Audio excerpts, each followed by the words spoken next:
있더라고요. 네, 맞습니다. 실제로 뭐 이제 유튜브 가이드라인까지 나오고 있고, 막 이런 것들 내가 어떻게 해야 된다. 뭐 예를 들면 제일 높은 게 가족분들이 이제 우리 아이 사진 다 SNS에서 지워야 된다 이런 얘기들 나오고 있는데, 지금 보신 것처럼 예전에는 수많은 각도들에 대한 그걸로 이제 돈 벌려고 하는 앞서 제가 만든 거 보시면 그냥 평면으로 있는 이미지 한 장으로 그렇게 만들어졌잖아요. 예. 그래서 그러한 행동은 지금 이제 우리가 어느 정도 이제 예를 들면 우리 아이의 프라이버시를 지키기 위한 행동에서 되게 중요한 부분이지만 그 행위가 지금은 안 되죠. 딥페이크 범죄, 딥페이크 범죄가 되는 것들을 근본적으로 막기에는 어렵다. 지금 이미지 한 장이면 되니까요. 예. 그런 부분이 고민이죠. 네, 이거 과거 엠번방 사건도 그랬습니다만 이제 국내 SNS 13개월 되기 전에 검경이 수사를 하고 또 압수수색도 할 수 있는데 네. 텔레그램은 쉽지 않다면서요. 어떻게 네, 수사를 하고 네. 거의 범인을 잡아야 할까요? 그러니까 이 부분에 있어서 결국에는 계속적으로 문제가 되다 보니 이번에 아시겠지만 텔레그램의 창업자가 이제 그 프랑스에서 이제 실제로 구속이 되는 사례가 생겼습니다. 체포됐죠. 네, 그 체포되는 사례가 생긴 이유가 결국 포인트는 거기서도 비슷했어요. 이 플랫폼 자체가 범죄에 악용될 수 있는 걸 그대로 뒀다. 그래서 그 부분에 있어서 지금 어떠한 지금 조사가 들어가고 있는 상황이거든요. 이게 비단 우리나라뿐만 아니라 글로벌적으로도 문제가 되고 있는 부분을 우리가 알 수 있고요.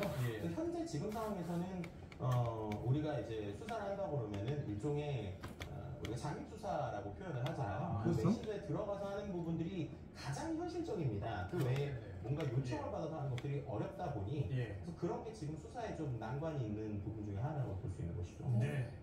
누구나 피해자가 될 수 있는 상황인데 피해를 예방하는 방법 또는 피해를 당했을 때는 어떻게 대처해야 할까요? 일단 피해를 당했을 때는요 좀 안타깝지만 지금은 자기가 적극적으로 대처하는 부분들이 중요한 것 같은데 뭐 다행인지 모르겠지만 지금 우리나라 정부에서 여러 가지 대책을 내놓고 있고 그 중에 하나가 여가부에서 그러한 피해를 당한 특히 여성들 같은 경우에는 삭제 혹은 이제 피해에 대한 지원책을 마련하겠다라고 얘기하고 있는 상황이거든요.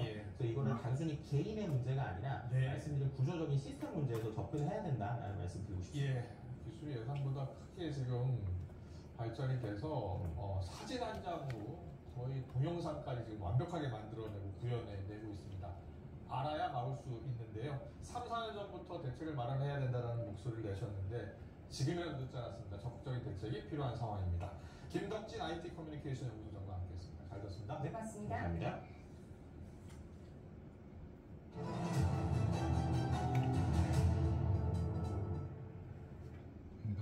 술을 마신 뒤에 생판 모르는 다른 사람의 차량을 몰고 자신의 집에 주차까지 한 40대가 경찰에 붙잡혔습니다.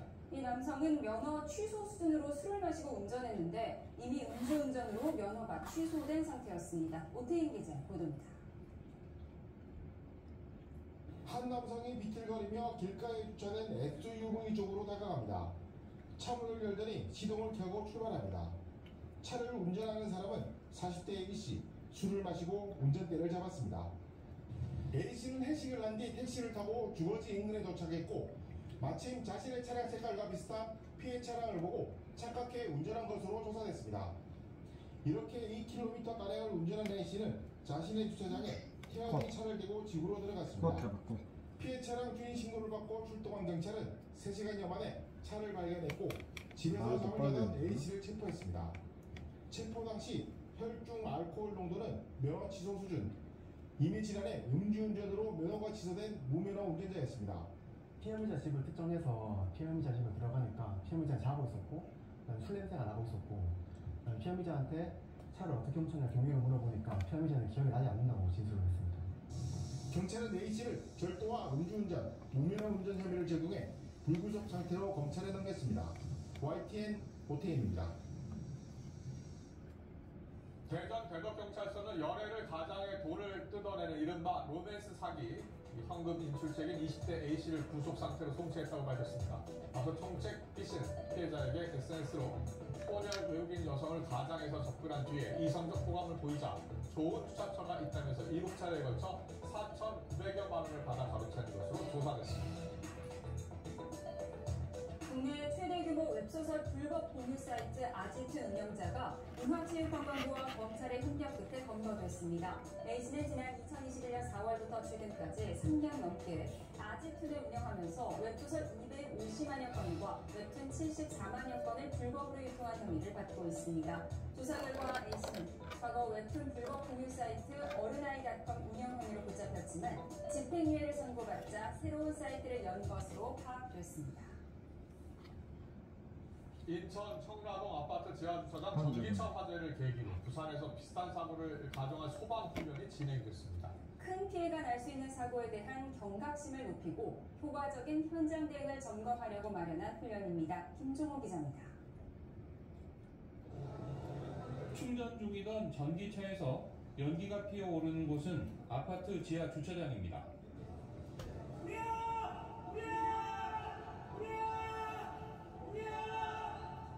화재 사실이 아파트 주민에게 알려지면서 바로 옆 차량이 가까스로 불길을 피합니다. 신고를 받고 출동한 소방관들이 지상에서 호스를 연결해 지하로 진입하고 밸브를 열어 불길을 향해 물을 쏩니다. 미처 대피하지 못한 바로 옆 다른 차량에 불길이 번지지 않도록 질식수와 덮개를 씌운 뒤 화재 차량에도 같은 조치를 합니다. 1차 진화는 했지만 배터리 열폭주로 다시 불길이 치솟을 수 있는 상황. 열폭주가 일어나서 한번 진화되더라도 다시 재발해야 되는 경향이 있어서 다량의 물을 써야 되기 때문에 좀 진화하는 데 애로사항이 있습니다. 열화상 카메라로 차량 온도를 확인하면서 지게차와 견인차로 사고 차량을 지하 주차장에서 빼내고 이동식 침수조를 설치해 완전 진화를 시도합니다. 큰 피해를 낸 인천 청라동 아파트 지하 주차장 전기차 화재와 같은 상황을 가정한 소방훈련 모습입니다. 상당수 아파트 지하 주차장은 천장이 낮아서 일반 소방 차량이 들어갈 수 없습니다. 진입이 가능한 별도 소방 차량이 필요합니다. 이번 훈련에서는 진입 높폭이 좁고 가파른 곳에서 난 화재에 대응하려고 도입한 경량 소방차를 원래보다 차체를 더 낮게 조정한 뒤 아파트 지하 주차장에 진입할 수 있는지도 확인했습니다. 부산소방재난본부는 소방서별 자체훈련도 진행하고 부산시와 함께 전기차 안전사고 대책을 마련할 계획입니다. 또 700여 아파트 단지를 대상으로 한 화재 안전 조사에 들어갔습니다. YTN 김종호입니다.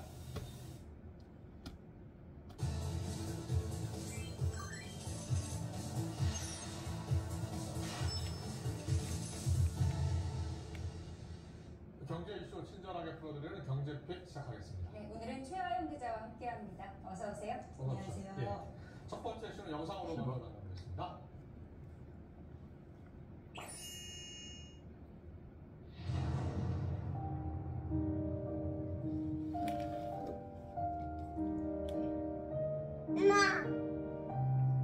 이놈이 안 보는 사이 이놈이 어디를 됐지.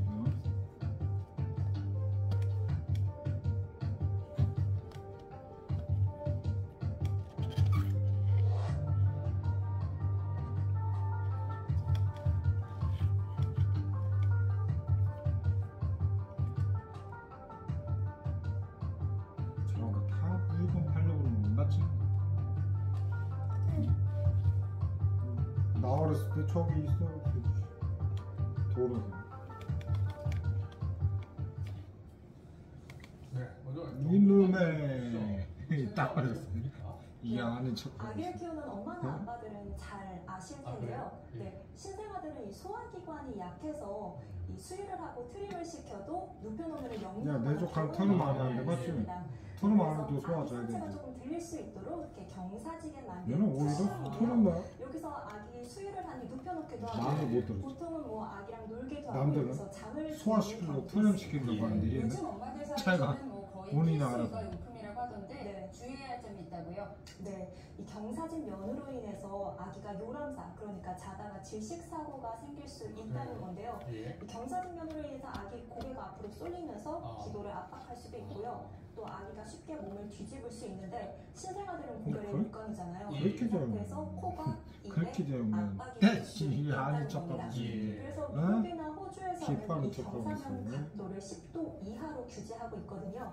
이 기준을 바탕으로 우리나라에 유통되는 이 요람과 역류방지 쿠션 그리고 베개까지 30개 제품을 살펴봤더니 요람은 모두 다 기준을 초과했고요. 그리고 역류방지 쿠션은 10개 제품 가운데 7개 제품이 해외 기준을 충족하지 못했습니다.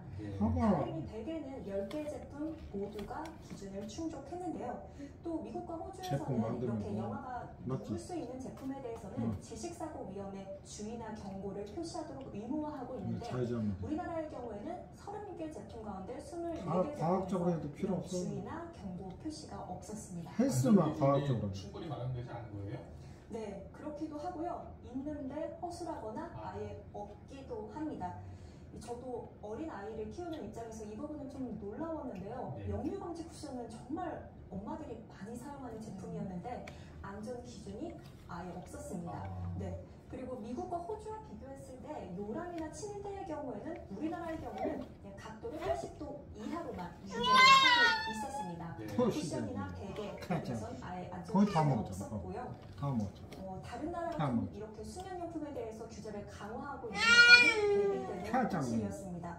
그렇다 보니 국내에서는 이렇게 경사도가 10도를 넘는 제품들이 유통되고 있는 건데 애초에 국내에 안전 기준이 없다 보니 제조사들을 탓하기도 어려운 형국입니다. 그럼 앞으로 이런 안전 조치에 대해서는 좀 어떤 조치들이 내려지는지 소비자원의 말도 한번 들어보겠습니다. 모든 조사 대상 사업자에게 질식 위험 등 영화 돌연사 증후군 관련 주의 경고 표시를 하고 결과지 각도가 10도를 초과한 제품은 수면을 연상시키는 광고 내용의 삭제와 수면용이 아니라는 주의사항을 표시하도록 권고하였습니다. 딱 걸리지. 네, 또 국가기술표준원은 올해 하반기까지 영화 수면 제품에 대해서 안전 기준을 마련하겠다고 밝혔습니다. 빨리 만들어야겠습니다. 네. 잘 들었습니다. 네, 두 번째 주제 보겠습니다. 키워드 주시죠. 추석 물가 들썩이는데 한우와 쌀은 폭락 걱정. 근데 요즘 뭐 월급 빼고는 다 오른다고 하던데 추석 앞두고 쌀과 한우값은 떨어졌나 봐요? 네, 보통 추석 앞두고 물가가 너무 올라서 걱정이잖아요. 그런데 한우 도매 가격은 너무 떨어져서 문제가 되고 있습니다. 한우 도매 가격이 얼마나 떨어졌는지 제가 2019년부터 하면 이맘때 가격을 비교해 봤거든요. 어제 기준 한우 도매 가격은 1kg당 12,000원대였는데요. 지난해와 비교에는 10% 그리고 3년 전과 비교해서는 40% 정도 가격이 떨어졌습니다. 여기에 쌀값도 계속 하락 추세인데요. 지난 15일 기준으로 20kg 산지 쌀값은 44,000원대였는데 마찬가지로 지난해와 비교해 10% 정도 떨어진 겁니다. 정부는 통상 이 추석 때 물가 안정을 위해서 비축 물량을 풀잖아요. 네, 그런데 올해는 쌀값이 워낙 떨어지다 보니 추석 민생 안정 대책으로 쌀을 올려 사들이는 수매 대책을 처음으로 포함하기로 했습니다. 소비가 줄어서 그런가요? 네, 소비도 줄고요. 공급도 많이 돼서 문제인 건데요. 이 부분은 욕먹을까봐 나라에 산 거 아니에요. 그러면 가격이 내려가요. 소비 둔화 그리고 이제 도축 말수에 다 대한 쿠팡으로 물량 증가. 공급은 많은데 소비 자체가 완전히 줄어든 건 아닙니다. 소비는 어느 정도 이루어지긴 하지만 공급량이 아무래도 전년도보다 지금 계속 많이 나고 있는 상황이거든요. 한번 더 먹어. 좀 공급 과잉, 소비가 줄어드는 게 문제인데요. 게다가 올해는 쌀 농사가 풍년이라서 공급은 더 많아질 전망입니다. 그런데 계속 이렇게 가격 하락 추세가 계속되면서 농민들은 당장 생계를 걱정해야 될 형편이에요. 특히 한우 농가의 경우에는 사료값은 계속 오르는데 도매 가격은 계속 하락하다 보니 팔면 팔수록 손해라는 말까지 나오고 있거든요. 지난해 소 한 마리당 적자가 142만 원 정도였는데 올해는 200만 원까지 달할 것으로 예상이 되고 있습니다. 네, 팔면 팔수록 적자만 쌓이는 심정이 굉장히 속상할 것 같은데 그런데 제가 마트에 갔을 때 뭐 쌀값이나 고기값이 떨어졌다 이렇게 느끼기는 어려웠거든요. 이건 왜 그런 건가요? 네, 도매 가격은 떨어졌는데 중간 유통단계에서 계속 마진이 붙기 때문입니다.